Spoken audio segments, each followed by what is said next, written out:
What is up, brawlers? My name is Soy and I absolutely love playing Brawl Stars, especially Brawl Ball. As a person with over 1000 hours in Brawl Stars and over 10,000 wins in 3v3, which most of them are from Brawl Ball, I have a couple of helpful tips for you guys so you can improve your skills and win more games. For this video, I'm going to tell you all about the tankiest brawler inside Brawl Stars, which is Frank. By the way, Frankenstein is the name of the doctor, not the monster. Random trivia, the more you know. Before we start, have you guys watched my BB video? It's a good one. I'll put a link in the description if you haven't seen it.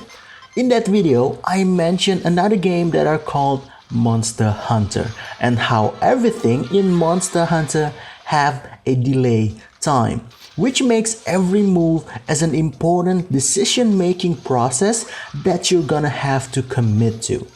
Now, Frank can't move while he attacks, so let's just assume that it means whenever you're committed to press that attack button, enemies are going to hit you. What you can do in these situations is make sure that your attacks hit them as well. And since you have more health, you should be the one who wins. Playing Frank is about committing to an action even before you do it. You always have to be 2 steps ahead of your opponents. Blah blah blah. Nice theory, but how does it supposed to make me a better Frank player, Soy? Chill, my guy, I got you. Because you'll be planted and taking damage once you start attacking, you'll want to make sure that you are planted in a good spot. For instance, I usually push my opponents and back them against a wall before I start smashing. It is really easy to run away from a Frank and return fire from outside his range. But if you as a Frank limit their escape options, you can keep your opponents inside your attack radius and smash away. Another example of being planted in a good spot is when you're really close to your opponents. I don't encourage camping in Brawl Ball, but when playing Frank, sometimes mini short-term camping is a good strategy. You can catch a freshly spawned opponent who doesn't suspect that you're inside that bush. And since you'll be pretty close, you'll have 2 or 3 good hits before they can escape your attack radius. And usually, 2 or 3 hits are all you're going to need. Bushes is also a great spot to start your super. Frank's super take a while before it actually hits. So starting your wind-up from a bush can give you a little bit of extra frames before your opponents notice your plan. Just don't be greedy with Frank's super.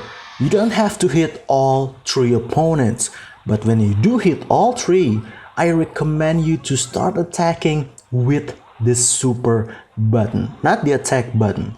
Why is that? So you'll immediately use your super again as soon as it's ready. This is also a good idea when you caught a tank with your super.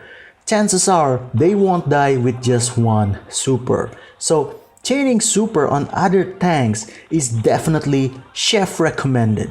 Just be mindful when you're destroying obstacles. If your team doesn't have a lot of long-range brawlers, lack of obstacles to hide behind might hurt your team in the long run.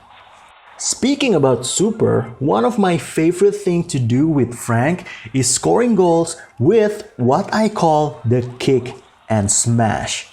Stand in front of the opponent's goals obstacles, kick the ball so it'll bounce back to you, and before it comes back, use your super to obliterate everything in front of you. Of course, you'll need to be quick when pressing your super button, or you might end up with an embarrassing fail super kick. If the opponents are just spawning, you should wait until they lose their invulnerability bubbles.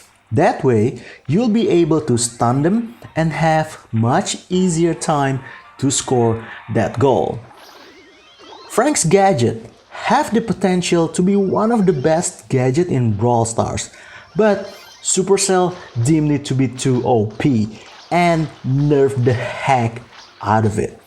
Most players will use it on Frank versus Frank matchup, but just keep in mind that you can also quickly use it to escape slow effects or shield yourself from incoming knockback attacks. In the end, playing Frank is about understanding that you have loads of health and how to use it to your advantage. When I see a lane with opponents that won't be able to take me out, I just tank the goals in. I won't even bother to attack them. On low and mid trophies, a low rank Frank will do great. But once you get to like late 500 trophies, you definitely want to play a max out Frank, preferably with Sponge star power. Because unlike Primo, who have the kick and jump technique, Frank is a brawler who is good because of his stats, not his mechanics. Stay away from brawlers like Amps or 8-Bit who can deal a lot of damage to stationary targets like Frank. There are also throwers like Dynamite who potentially able to deal much more consistent damage when Frank is attacking. And basically that's it. I'm going to leave you guys with a couple more clips so you can see how I play Frank in real matches. I hope you guys enjoyed this video. Sub if you haven't and smash like. Share it to your friends and families. Also, tell me which brawler you want me to do next in the comment section. Until the next one, my name is Soy, signing out.